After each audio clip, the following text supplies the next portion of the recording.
1950s, the nation recognized in its midst a social movement called Beat Generation.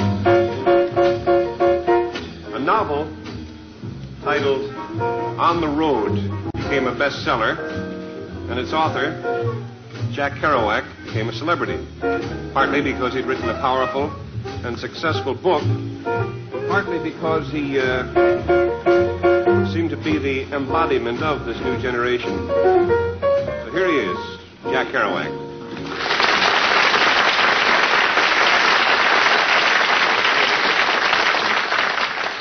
Jack told me a little earlier he was nervous. Are you nervous now? No? Good. Jack, got a couple of square questions, but I think the answer would be interesting. How long did it take you to write On the Road? 3 weeks. How many? 3 weeks. 3 weeks? Jeez, that's amazing. How long were you on the road itself? 7 years. 7 years. Yeah, I was on the road once for 3 weeks, and it took me 7 years to write about it. Or the other way around. I've heard that you write so fast that you don't like to use regular typing paper, but instead you prefer to use one big, long roll of paper. Is that true? Yeah. When I write narrative novels, and I want to change my narrative thought, I keep going. You don't want to change the pages at the end, you mean? 100-foot-long teletype paper. Oh, teletype rolls. Where do you get them? Huh? Where do you get the paper? Yeah, teletype paper. For narrative, it's good. Yeah. Keep going. I got the most hard question of all, but everybody always puts it to you, I'm sure. I mean, because everybody always puts it to you. How would you define the word beat? I don't mean why not time. I mean, really, is there... sympathetic. Well, a lot of people have asked me why did I write that book or any book. All the stories I wrote were true because I believed in what I saw. I was traveling west one time at the junction of the state line of Colorado, its arid western one, and the state line of poor Utah. I saw in the clouds, huge and massed above the fiery golden desert of Evenfall, a great image of God with forefinger pointed straight at me. Through halos and rolls and gold folds that were like the existence of a gleaming spear in his right hand, which saith, "Come on, boy, go thou across the ground. Go moan for man. Go moan. Go groan. Go groan alone. Go roll your bones alone. Go thou and be little beneath my sight. Go thou and be minute as seed in the pod. Go thou, die hence. And of this world report you well and truly." Anyway, I wrote the book because we're all going to die. In the loneliness of my life, my father dead, my brother dead, my mother far away, my sister and my wife far away.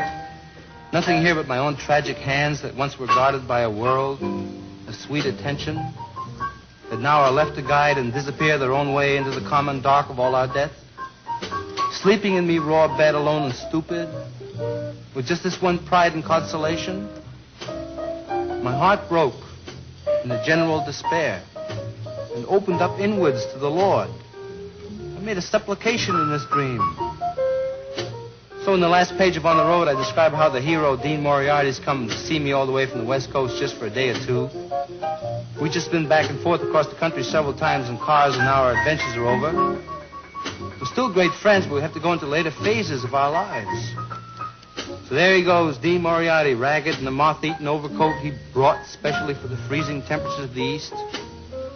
Walking off alone, and last I saw him, he rounded the corner of 7th Avenue, eyes on the street ahead, and bent to it again. Gone. So, in America, when the sun goes down, and I sit on the old broken-down river pier watching the long, long skies over New Jersey, and sense all that raw land that rolls in one unbelievable huge bulge over to the West Coast, and all that road going, and all the people dreaming in the immensity of it. In an hour, I know by now that children must be crying in the land where they let the children cry. And tonight the stars will be out, and don't you know that God is Pooh Bear? The evening star must be drooping and shedding her sparkler dims on the prairie, which is just before the coming of complete night that blesses the earth, darkens all the rivers, cups the peaks, and folds the final shore in. Nobody knows what's going to happen to anybody besides the forlorn rags of growing old.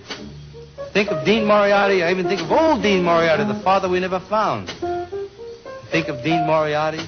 I think of Dean Moriarty.